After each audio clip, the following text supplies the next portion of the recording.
يا أيها الذين آمنوا اتقوا الله حق تقاته ولا تموتن إلا وأنتم مسلمون يا أيها الناس اتقوا ربكم الذي خلقكم من نفس واحدة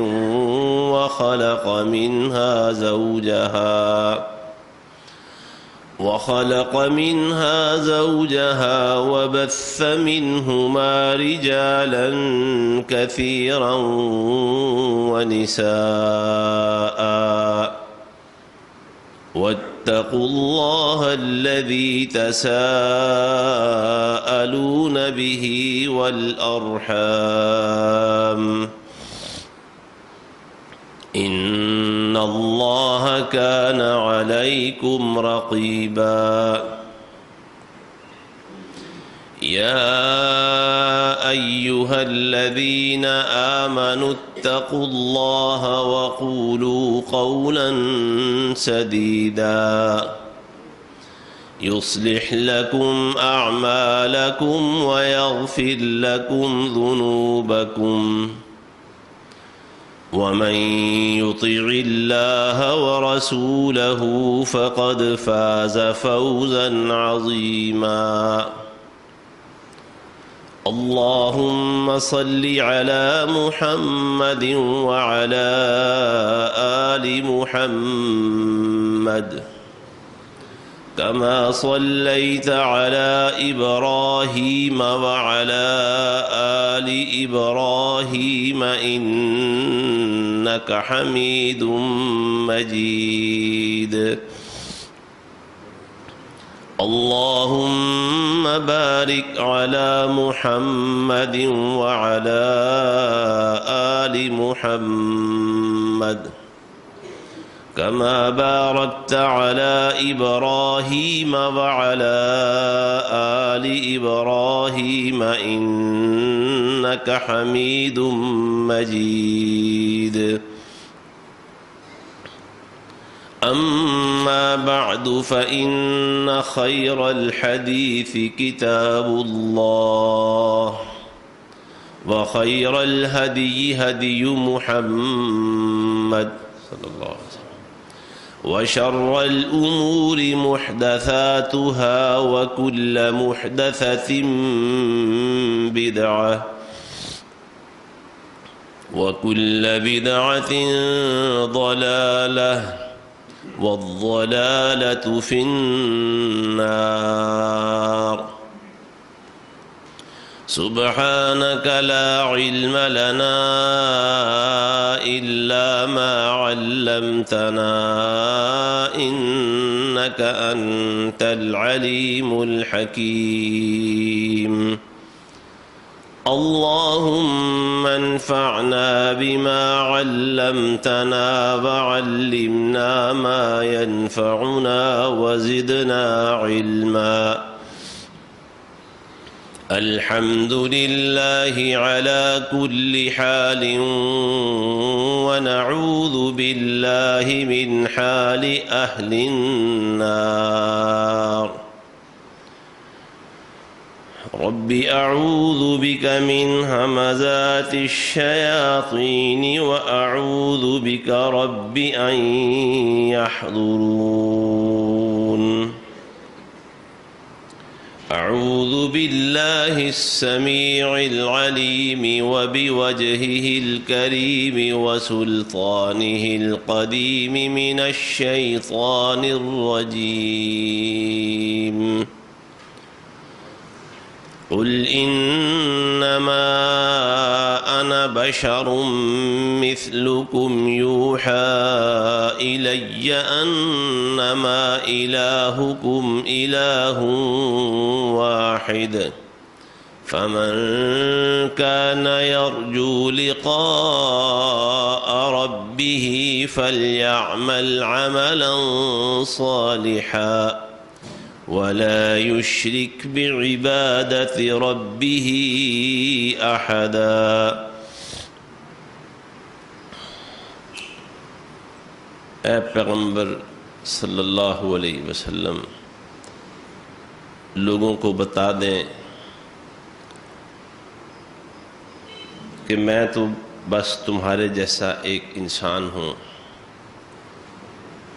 تاہم میری طرف اللہ کی طرف سے وحی آتی ہے کہ لوگوں کو یہ بتاؤں کہ تمہارا الہ بس ایک ہی الہ ہے۔ سو اب جو کوئی اپنے رب سے ملاقات کا یقین رکھتا ہے، جس کے دل میں رب سے ملاقات کا ڈر ہے، اسے چاہیے کہ وہ عمل صالح کرے اور اپنے رب کی عبادت میں کسی اور کو شریک مت کرے۔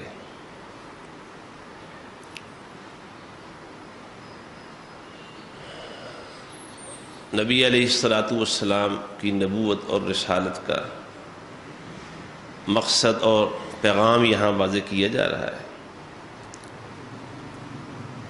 کہ لوگوں کو یہ بتانا کہ تمہارا الہ ایک ہی الہ ہے، ساری کائنات کا بس ایک ہی الہ ہے، سارے نبیوں کا وہی الہ تھا، آسمانوں کا الہ بھی وہی ہے، زمینوں کا الہ بھی وہی، اس کے سوا کوئی بھی معبود نہیں ہے، سچا معبود سچا الہ بس وہ ایک اللہ ہے۔ تو اب جس شخص کو یہ یقین ہو، یا یرجو کا لفظ آیا ہے، رجا یقین و امید کے معنی میں بھی یہ لفظ آتا ہے، اور ڈر خوف کے معنی میں بھی یہ لفظ آتا ہے۔ جسے یقین ہو کہ اللہ سے ملاقات ہونی ہے، یا جسے ڈر ہو کہ اللہ سے ملاقات ہونی ہے۔ اور حقیقت یہ ہے کہ یہ دونوں چیزیں اکٹھی ہیں، جس طرح سکے کے دو رخ ہوتے ہیں۔ جسے یقین ہو کہ اللہ سے ملاقات ہونی ہے تو کیا خیال ہے وہ اللہ سے ڈرے گا نہیں؟ یقیناً ڈرے گا۔ اور اللہ سے ملاقات کے سلسلے میں وہی شخص ڈرے گا جسے اللہ سے ملاقات کا یقین اور امید ہو۔ فمن کان یرجو لقاء ربہ، جس کو اپنے رب سے ملاقات کی امید اور یقین ہے، خوف ہے، فلیعمل عملا صالحا، اسے چاہیے کہ وہ عمل صالح کرے۔ اور اسی طرح کی بات سورہ احزاب کی ایک آیت میں بھی ارشاد فرمائی، لقد کان لکم فی رسول اللہ اسوۃ حسنہ، تم سب کے لیے اللہ کے رسول صلی اللہ علیہ وسلم کی ذات گرامی میں بہترین نمونہ ہے۔ آگے فرمایا لمن کان یرجو اللہ، اس کے لیے نمونہ ہے جو اللہ سے ملاقات کی امید رکھتا ہے، جس کے دل میں اللہ کا ڈر اور خوف موجود ہوتا ہے۔ یعنی رسول اللہ صلی اللہ علیہ وسلم کو اسوہ حسنہ، کامل نمونہ، کسی زندگی کے کسی خاص دائرے میں نہیں، ساری کی ساری زندگی میں، تمام اعمال میں، لہجے اور رویے میں، اپنی بناوٹ سجاوٹ میں، اپنے لباس میں، اپنی غمی اور خوشی میں، اپنے ظاہر اور باطن میں، انفرادی اور اجتماعی معاملات کے اندر، اخلاق و آداب کے اندر، تجارت و سیاست اور زندگی کے ہر عمل میں کون رسول اللہ کو نمونہ بناتا ہے اور سمجھتا ہے؟ جسے ڈر ہو کہ اللہ سے ملاقات ہونی، جسے یقین ہو کہ میں نے اللہ کے سامنے کھڑے ہونا ہے۔ اما من خاف مقام ربہ ونہى النفس عن الہویٰ، جس کے دل میں رب کے سامنے کھڑا ہونے کا ڈر ہے اور پھر وہ اپنے نفس کو خواہشات سے منع کر لیتا ہے۔ گویا خواہشات سے اپنے نفس کو وہی شخص روک پائے گا جس کو اپنے رب کے سامنے کھڑا ہونے کا ڈر ہے۔ اللہ کے رسول صلی اللہ علیہ وسلم کو اپنے لیے نمونہ وہی بنائے گا زندگی کے ہر معاملے اور شعبے میں جسے اللہ سے ملاقات کا ڈر ہے، جیسے یقین ہے کہ ایک دن میں نے اللہ کے سامنے کھڑے ہونا ہے، پیش ہونا ہے، وہاں اعمال کا حساب دینا ہے، زندگی کے پل پل کی اللہ نے انسان سے باز پرس کرنی ہے۔ اور نماز کے قیام کے حوالے سے بھی اللہ نے یہی بات فرمائی ہے، وَإِنَّهَا لَكَبِيرَةٌ، یہ نماز کا فریضہ ادا کرنا یہ مشکل ہے، گراں ہے، مشقت والا ہے، إِلَّا عَلَى الْخَاشِعِينَ، مگر ان لوگوں پر یہ مشکل نہیں ہے جو خاشعین ہیں، دبنے اور جھکنے والے ہیں۔ یہ کون لوگ ہیں؟ الذین یظنون انہم ملاقو ربہم وانہم الیہ راجعون، یہ وہ لوگ ہیں جنہیں اس بات کا پورا یقین ہے کہ وہ اللہ سے ملاقات کرنے والے ہیں اور ایک دن لوٹ کے اللہ کے پاس جانے والے ہیں۔ گویا نماز کی مشقتیں ان لوگوں کے لیے نہیں ہیں جن لوگوں کے دل میں اللہ کا ڈر ہے اور جن کے دلوں میں یہ یقین ہے کہ اللہ سے ملاقات ہوگی۔ عزیز بھائیو، یہ صفت، یہ خوبی اپنے اندر پیدا کرنے کی ضرورت ہے۔ اللہ سے ملاقات کا یقین پیدا کر لیں، اللہ کے سامنے پیش ہونے اور حاضر ہونے کا اپنے دل میں یہ احساس پیدا کر لیں، یقین کر لیں۔ اس سے کیا ہوگا؟ عمل صالح کرنے آسان ہو جائیں گے۔ اللہ کے رسول صلی اللہ علیہ وسلم کو نمونہ بنانا اپنی زندگی میں آسان ہو جائے گا۔ نمازوں کے معاملے میں جو غفلت اور سستی پائی جاتی ہے یہ دور ہو جائے گی۔ کس یقین کے ساتھ، کس احساس کے ساتھ؟ جب دل میں یہ یقین اور احساس جاگزین ہو جائے، پکا ہو جائے کہ اللہ سے ملاقات ہونی ہے۔ اللہ نے قرآن میں یہ بات فرمائی ہے اور نبی علیہ الصلوۃ والسلام نے اپنی حدیثوں میں بھی یہ بات بتائی ہے کہ بندے نے اللہ کے سامنے اکیلے پیش ہونا ہے، کوئی وکیل اور ترجمان نہیں ہوگا۔ اللہ نے براہ راست بندے سے خود بات کرنی ہے، سوال کرنا ہے اور حساب لینا ہے بندے سے۔ اور قرآن میں اللہ نے بتایا ہے، اللہ پوچھے گا بتاؤ دنیا میں کتنا عرصہ رہ کے آئے ہو، کم لبثتم فی الارض عدد سنین، اللہ خود سوال کرے گا کتنا عرصہ رہے ہو، لیکن کسی کے پاس جواب نہیں ہوگا۔ اللہ دن یا اس کا کچھ حصہ، ہمیں تو ڈھب سے یاد بھی نہیں، جنہوں نے ساری گنتیاں اور سارے حساب کتاب لکھ رکھے ہیں، اے اللہ ان سے پوچھ لے ہم کتنی دیر رہ کے آئے ہیں، ہمیں صحیح طرح سے یاد نہیں۔ اللہ نے خود بندوں سے پوچھنا ہے، افحسبتم انما خلقناکم عبثا، تم یہی سمجھتے رہے ہو نا ہم نے تمہیں بے مقصد پیدا کیا ہے، تمہاری زندگی کا پیدا کرنے کا کوئی مقصد نہیں، کوئی نتیجہ اور انجام نہیں، یہی سمجھتے رہے ہو۔ وَأَنَّكُمْ إِلَيْنَا لَا تُرْجَعُونَ، اور تمہارا یہ خیال تھا کہ تم نے لوٹ کے ہمارے پاس نہیں آنا۔ تو جس کو یہ خیال ہوگا کہ لوٹ کے اللہ کے پاس جانا ہے، جس کو یہ امید اور یقین ہو کہ اللہ کے سامنے کھڑے ہونا ہے حساب کتاب کے لیے، جس کو یہ پتہ ہو کہ ترازو نصب ہوں گے اور اعمال تولے جائیں گے، وَالْوَزْنُ يَوْمَئِذٍ الْحَقُّ فَمَنْ ثَقُلَتْ مَوَازِينُهُ فَأُولَئِكَ هُمُ الْمُفْلِحُونَ وَمَنْ خَفَّتْ مَوَازِينُهُ فَأُولَئِكَ الَّذِينَ خَسِرُوا أَنفُسَهُمْ بِمَا كَانُوا بِآيَاتِنَا يَظْلِمُونَ۔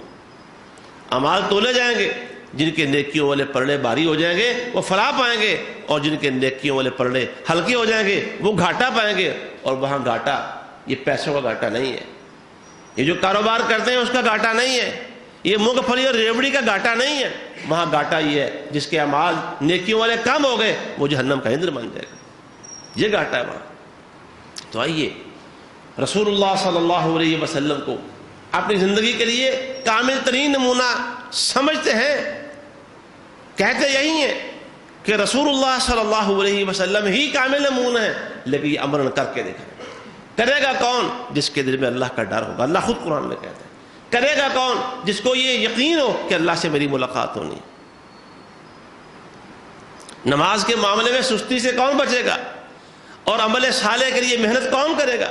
جسے یہ پتہ ہو، جسے یہ یقین ہو، جسے یہ احساس دامن گیر رہے، ہر وقت اس کے ساتھ وہ احساس رہے کہ اللہ سے ملاقات ہونی ہے، اللہ کے سامنے کھڑے ہونا ہے۔ رسول اللہ صلی اللہ علیہ وسلم ہمارے لیے نمونہ ہے، زندگی کے ہر موسم میں، ہر موقع میں، ہر غمی میں، ہر خوشی میں، ہر تہوار میں، ہر ایک گھڑی کے اندر رسول اللہ کامل نمونہ ہے۔ شعبان کا مہینہ آدھا گزر گیا، رسول اللہ صلی اللہ علیہ وآلہ وسلم کے طریقے، صحابہ کرام کی زندگیاں، سلف صالحین اس مہینے میں کیسے رہتے تھے، آج یہ بہت بڑا امتحان ہے، ہمیں اپنا احتساب کر لینا چاہیے۔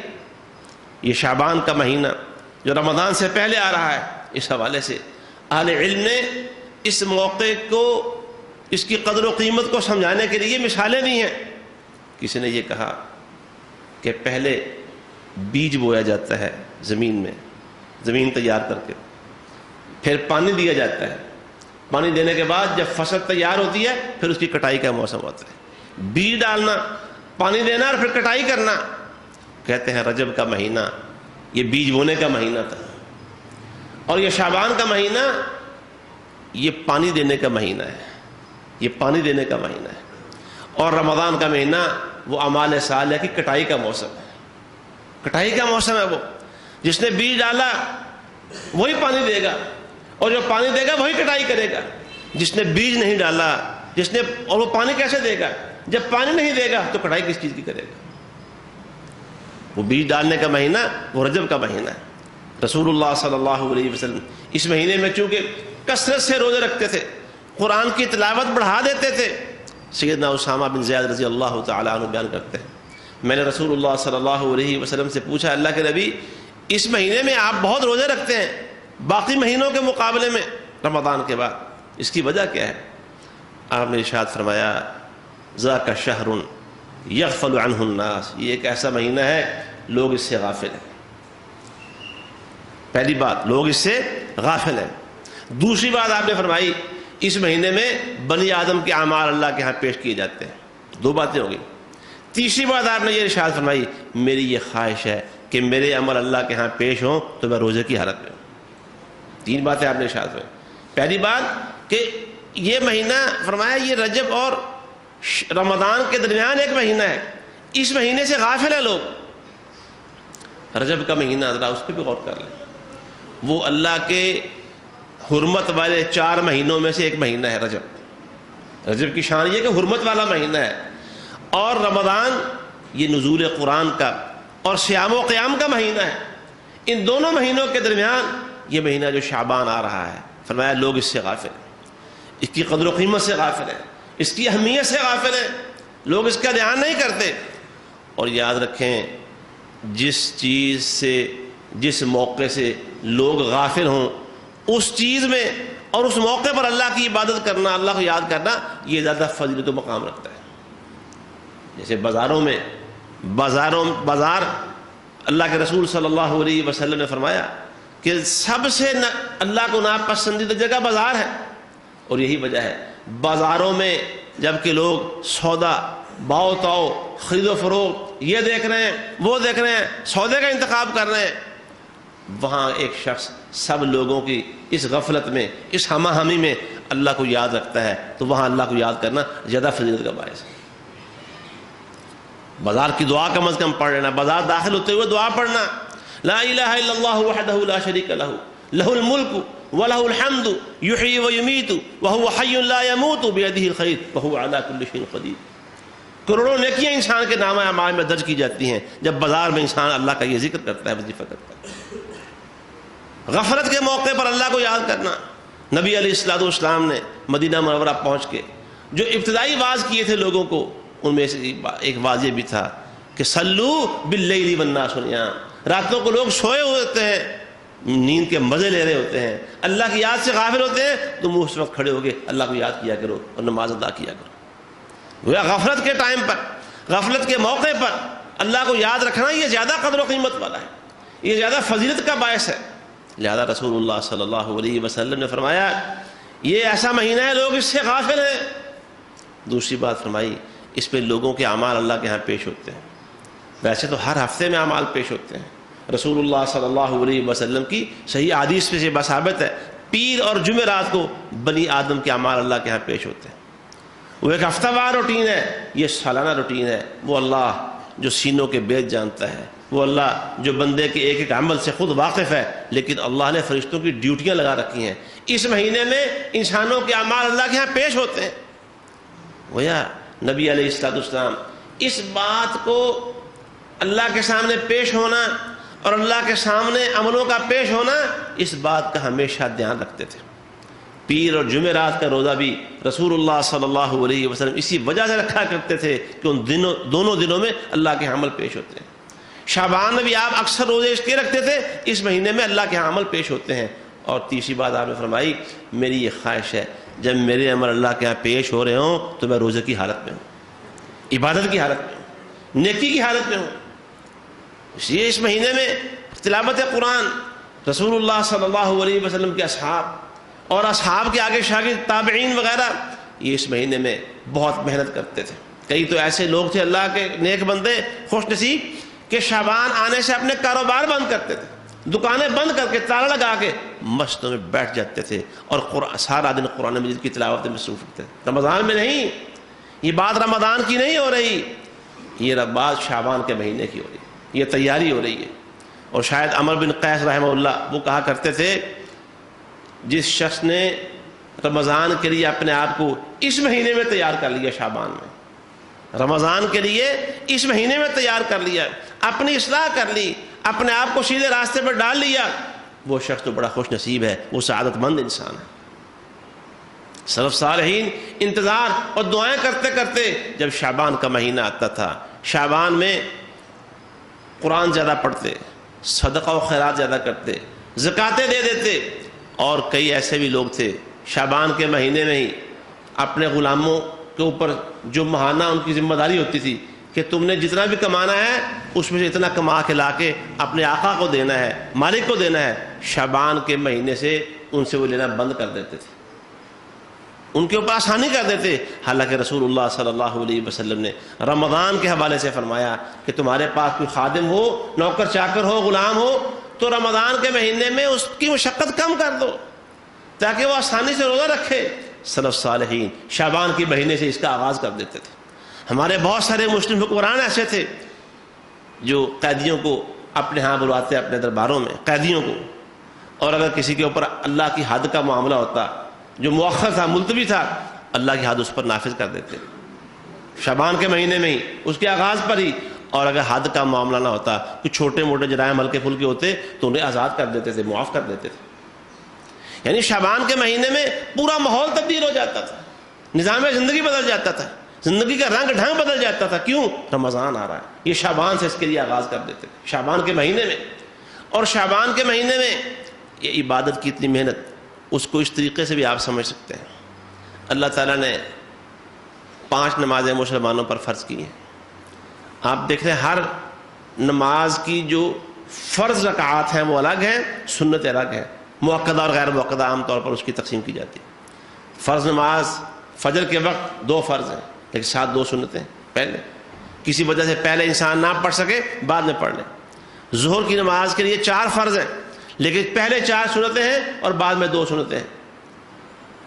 عصر کی نماز رسول اللہ صلی اللہ علیہ وسلم نے فرمایا جو شخص، اللہ اس شخص پر رحم فرمائے جو عصر کی نماز سے پہلے 4 رکعات ادا کرتا ہے۔ ہمارے ہاں بہت سارے لوگ سمجھتے ہیں عصر سے پہلے 4 رکعتیں پڑھنا یہ حنفیوں کا کام ہے، بھابی نہیں پڑھتے یہ، حالانکہ صحیح حدیث سے ثابت ہے اللہ اس شخص پر رحم فرمائے جو عصر سے پہلے 4 رکعتیں ادا کرتا ہے۔ موقع نہیں ہے تو 2 ہی پڑھ لے انسان، گویا وہ تب بھی نفلی نماز ہے۔ مغرب کی نماز اذان ہوتی ہے، رسول اللہ صلی اللہ علیہ وسلم نے فرمایا کہ مغرب کی اذان کے بعد 2 رکعتیں ہیں، 2 رکعتیں ہیں، تیسری دفعہ کہہ کے فرمایا جو شخص چاہے وہ عصر کی مغرب کی اذان کے بعد 2 رکعتیں ادا کرے۔ صحابہ پڑھتے تھے، خود رسول اللہ پڑھتے تھے، اور آج کل بہت ساری مساجد میں اس کا وقت نہیں دیا جاتا۔ ہمارے ہاں بہت ساری مساجد میں الحمدللہ اہل الحدیث مساجد میں 2 رکعت مغرب کی اذان کے بعد پڑھنے کا وقت موجود ہوتا ہے، ثابت صحیح حدیث سے ثابت ہے، فرضوں سے پہلے بھی اور فرض کے بعد بھی 2 رکعت۔ عشاء کی نماز کو بھی آپ دیکھ رہے 4 فرض ہیں تو ان کے بعد بھی نوافل ہیں، سنتیں ہیں، رسول اللہ صلی اللہ علیہ وسلم اکثر 2 رکعتیں پڑھا کرتے تھے۔ یہاں سے نتیجہ کیا نکالا ہے اہل علم نے کہ شعبان کے روزے رمضان سے پہلے یہ بالکل ایسے ہی ہے جیسے فرض نمازوں کے آگے پیچھے نفلی نمازیں سنتیں موجود ہیں۔ جب رمضان گزر جاتا ہے، رمضان مکمل ہوتا ہے، رسول اللہ صلی اللہ علیہ وسلم نے فرمایا جو شخص شوال کے 6 روزے رکھے گا، 6 من شہر شوال کے مہینے میں 6 روزے رکھے گا، اس آدمی کا اجر و ثواب ایسے ہی ہے جیسے اس نے سارا سال روزے رکھے ہیں اور ساری زندگی روزے رکھے ہیں۔ اس نے ہر سال یہ معمول بنا لے، رمضان کے روزے اور پھر شوال کے 6 روزے، رمضان کے روزے پھر شوال کے 6 روزے، گویا اس نے ساری زندگی روزہ رکھا ہوا ہے۔ یا پہلے بھی نفلی روزہ، بعد میں بھی نفلی روزہ، جس طرح فرض نمازوں سے پہلے اور بعد میں نفلی نمازیں موجود ہیں، سنتیں موجود ہیں، ایسے ہی شعبان یہ رمضان سے پہلے نفلی روزے ہیں اور شوال یہ رمضان کے بعد نفلی روزے ہیں۔ یہ نفلی روزے مولانا ابو الحسن علی ندوی رحمۃ اللہ علیہ نے اس حوالے سے نفلی عبادات، نفلی نمازوں کے حوالے سے بھی ایک بڑی مثال دی ہے۔ ہمارے استاد گرامی مولانا قاری نعیم الحق صاحب نعیم رحمۃ اللہ علیہ وہ بھی مثالیں دیتے تھے، وہ کہتے تھے یہ حدیث، میں حدیث بھی آپ کو سناتا ہوں، نفلی عبادت کے حوالے سے ایک حدیث بھی آپ سے عرض کرتا ہوں، مثال سن لیں پہلے۔ وہ فرمایا کرتے تھے اللہ تعالیٰ نے جتنے بھی پھل سبزیاں پیدا کی ہیں تقریباً سب کے اوپر چھلکا ہوتا ہے، چھلکے میں جب تک چیز رہتی ہے محفوظ رہتی ہے، چھلکا اتار دیں اس کے محفوظ رہنے کی مدت کم سے کم ہوتی چلی جاتی ہے، فوراً استعمال کر لیں، محفوظ کر لیں ورنہ وہ خراب ہو جائے گی۔ ایسے یہ جو سنتیں ہیں، نوافل ہیں، یہ فرضوں کی حفاظت کرنے کا ذریعہ ہے۔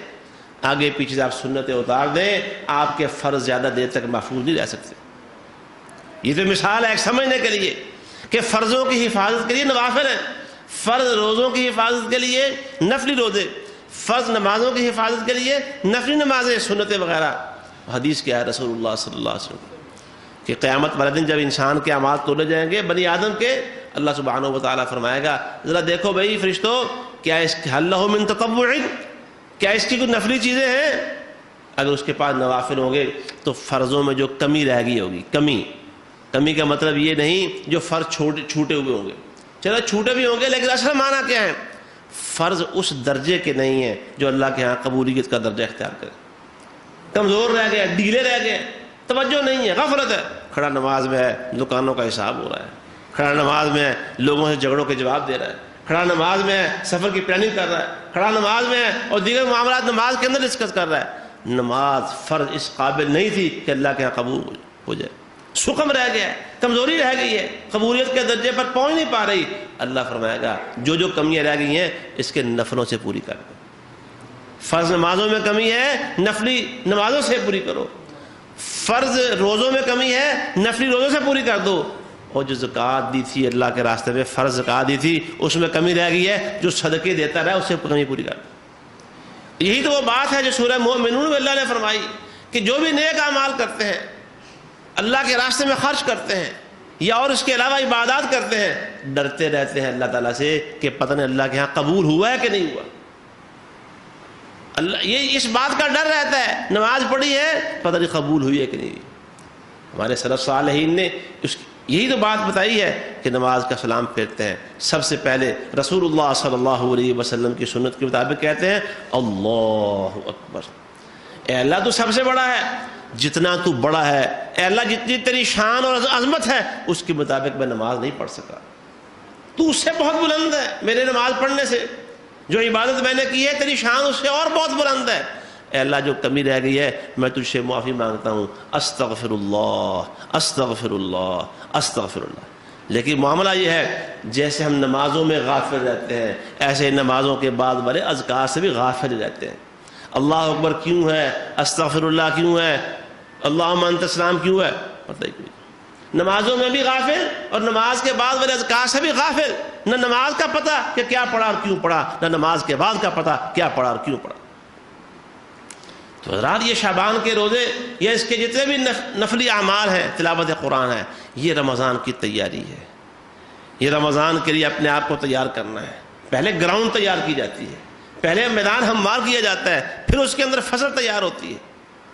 یہ رمضان ابھی اپنا احتساب کریں، ہماری صورتحال کیا ہے، تلاوت قرآن کے حوالے سے ہماری صورتحال کیا ہے، اور اللہ تعالیٰ کے راستے میں صدقہ و خیرات کرنے کے حوالے سے ہماری صورتحال کیا ہے، اور اس کے علاوہ جو ہمارے معاملات ہیں انسانوں کے ساتھ اس میں ہم کہاں کھڑے ہیں۔ ہمارے سلف صالحین، ہمارے خلفائے راشدین اور ان کے بعد کے اندر جو خلیفے تھے وہ اس معاملے میں شعبان آتا تو سارا ایک نیا ماحول بن جاتا تھا، اپنی کمیاں کوتاہیاں دور کرنے کا ایک آغاز کر دیا جاتا تھا قرآن مجید کی تلاوت کے ساتھ۔ تو آئیے ہم بھی اپنا احتساب کرتے ہوئے اپنے آپ کو خوش نصیبوں میں شامل کرنے کے لیے اور رمضان کے اپنے آپ کو لائق بنانے کے لیے ہم سے اللہ سے اس دعا پر اکتفا نہ کریں کہ اللہ اس رمضان میں زندگی دے دے، یہ دعا ضرور کرنی چاہیے، لیکن ساتھ کہیں یا اللہ جس طرح پہلے ہم رمضانوں میں سعادتوں سے محروم ہوتے رہے ہیں، یا اللہ اس سال ہمیں محروم نہ کرنا، ہم بدبختوں میں شامل نہ رہیں۔ کیسی عجیب بات ہے، بندے نے رمضان کے روزے بھی رکھے ہوئے ہوں، اور نبی علیہ السلام کے فرمان کے مطابق فرمایا کتنے لوگ قیامت کے دن ایسے ہوں گے ان کے حصے میں راتوں کو قیام کی وجہ سے جو تھکاوٹ ہوگی نا، اور جو جگرتا انہوں نے کیا ہوگا، جاگتے رہے ہوں گے، اس کے سوا کچھ نہیں ہوگا۔ یہ لکھا ہوگا کہ بڑا تھک گیا تھا قیام کر کر کے، یہ لکھا ہوگا کہ بہت لمبی راتیں جاگی ہیں اس نے، لیکن اس کے سوا ان کے پاس کچھ نہیں ہوگا۔ اور روزوں کے حوالے سے سوائے بھوک اور پیاس کے ان کے نام عمل میں کچھ موجود ہی نہیں ہوگا۔ اس سے بڑی بد نصیبی کیا ہو سکتی ہے، اس سے بڑی محرومی کیا ہو سکتی ہے؟ اس بد نصیبی اور وہ جو انتہا میں محرومی آنی ہے اس سے بچنے کے لیے ابھی سے تیاری شروع کر دیں۔ عملی طور پر اور دعاؤں کے ساتھ بھی اللہ رب العزت کے حضور پیش ہوں، قرآن کی تلاوت کے ساتھ پیش ہوں، نفلی روزوں کے ساتھ پیش ہوں، صدقہ و خیرات کے ساتھ پیش ہوں. اور یہاں صدقہ و خیرات یا زکوٰۃ جو اس مہینے میں نکال رہے ہیں، ان دوستوں کے حوالے سے جن کو اللہ نے توفیق دی ہے، بھئی اپنے آپ کو عادت ڈالیں کہ جو ضرورت مند اور مستحقین ہیں ان کو جا کے ادا کیا کریں. یہ جن کو ہم دیتے ہیں ہمارا ان پر کوئی احسان نہیں ہے، یاد رکھیے، کوئی ان پر احسان نہیں ہے. اللہ نے قرآن میں کہا ہے وَفِي أَمْوَالِهِمْ حَقٌّ لِلسَّائِلِ وَالْمَحْرُومِ. یہ جن کو ہم دیتے ہیں یہ ان کا حق ہے، اگر حق ادا نہیں کریں گے اللہ کے یہاں سوال ہوگا. یہ پہنچا کے آیا کر جا کے دینے کی عادت ڈالیں.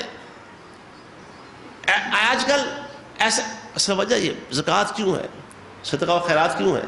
تاکہ مال کی محبت کم ہو، اور اس خرچ کرنے سے انسان میں اس کے جو فوائد ہیں ان میں ایک فائدہ یہ ہے انسان میں عزت اور انکسار آتا ہے، تکبر ختم ہوتا ہے.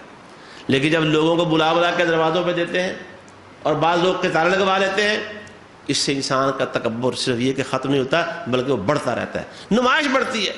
نمائش میں بچنا ہے. رسول اللہ صلی اللہ علیہ وسلم نے فرمایا وہ 7 خوش نصیب جو قیامت والے دن اللہ کے عرش کے سائے میں ہوں گے، ان میں سے ایک شخص وہ ہوگا جس آدمی نے دائیں ہاتھ سے خرچ کیا، اس کے بائیں ہاتھ تک کو پتہ ہی نہیں چل سکا کہ اس نے خرچ کیا کیا. اللہ کے عرش کا سایہ پانا کہ وہ آسان نہیں ہے.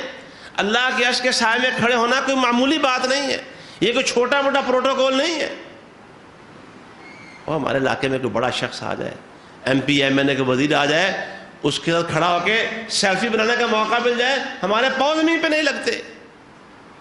صدر پاکستان نے بلا لیا جی فلاں ایوارڈ تقسیم ہو رہے ہیں، میرا نام بھی اس کے اندر آ گیا، وہاں کی تصویر لا کے اپنے ڈرائنگ روم کے اندر لگاتے ہیں، مہمان خانے کے اندر لگاتے ہیں. آتا جاتا یار واہ کیا بات ہے، بڑے خوش نصیب ہو، صدر پاکستان کے ساتھ فلاں شخص کے ساتھ ہماری تصویر ہے. اور اس سے بڑا پروٹوکول کیا ہو سکتا ہے کہ جو شہنشاہ عالم ہے اللہ سبحانہ و تعالی ساری طاقت اور خزانوں کا مالک، اس کے عرش کے سائے میں کھڑا ہونا نصیب ہو جائے ایک ایسے دن میں جس دن تن پہ کپڑا نہیں ہوگا اور سورج ایک میل کے فاصلے پر ہوگا، اور پورے محشر میں اللہ کے عرش کے سوا کوئی سایہ نہیں ہوگا. وہ آسان بات ہے. اس لیے جو خرچ کرنا ہے، جو صدقہ کرنا ہے، جو خیرات کرنی ہے، وہ لوگوں کو دروازوں پر آنے کی زحمت نہ دیں. آپ کا نفع، آپ کا فائدہ جس مقصد کے لیے خرچ کر رہے ہیں وہ زیادہ تبھی حال ہوگا آپ جا کے دے کے آئیں. آنے کی زحمت نہ دیا کریں یا اپنی بڑائی کا اظہار نہ کریں. اگر اللہ نے قبول نہ کیا تو بڑائی کس بات کی؟ اگر اللہ کے ہاں منظور نہ ہوا یہ تمغے جو لگوا لیں گے کس بات کے، کس کام کے؟ جا کے دیا کریں. اللہ ہمارے دل نرم کر دے، رمضان کے لیے ہمارے دلوں کو تیار کر دے. دلوں کی تیاری بات تو دلوں کی ہے، ایمان یہاں دل میں ہوتا ہے. یہ دل ٹھیک ہو گئے، دل بدل گئے، دل زندہ ہو گئے تو انشاءاللہ خوش نصیبی کا اور سعادت مندی کا آغاز ہو گیا. اللہ سبحانہ و تعالی ہمارے دل زندہ کر دے، اللہ ہمارے دل ٹھیک کر دے. ہمارے دلوں میں جب تک اللہ کا خوف نہیں آئے گا، اللہ سے ملاقات کا یقین پیدا نہیں ہوگا. یاد رکھیے، میں پھر آخر میں عرض کرتا ہوں جو جملے جمعے کے خطبے کے آغاز میں نے عرض کیے تھے، جس دل میں اللہ کا ڈر ہوگا، اللہ سے ملاقات کا خوف اور یقین ہوگا، وہی رسول اللہ صلی اللہ علیہ وسلم کو اسوہ حسنہ بنائے گا. سر سے لے کر پاؤں تک محبت رسول میں اسی کا جسم ڈوبے گا اور وہی شخص نہائے گا اس میں جس کے دل میں اللہ کا ڈر ہوگا. جس کا دل اللہ کے ڈر سے لبریز ہے وہی شخص ہے جو نمازوں میں سستی چھوڑے گا. جس کا دل اللہ کے ڈر سے لبریز ہے اور اللہ سے ملاقات کا یقین ہے وہی شخص ہے جو اعمال صالح کے اندر جد و جہد کرے گا، محنت کرے گا. اور اگر ایسا نہیں ہو رہا ہم سے، پھر دیکھیں کہ ہمارے دلوں میں اللہ کا ڈر نہیں ہے. اللہ ہمارے دلوں کو اپنے ڈر سے آباد کر دے. اللہ ہمارے دلوں کو اپنے ڈر سے زندہ کر دے. اللہ ہمارے دلوں کی کھیتی کو جو ویران ہو چکی ہے، اجڑ چکی ہے، اللہ اپنے ڈر سے آباد کر دے. وآخر دعوانا ان الحمد للہ رب العالمین.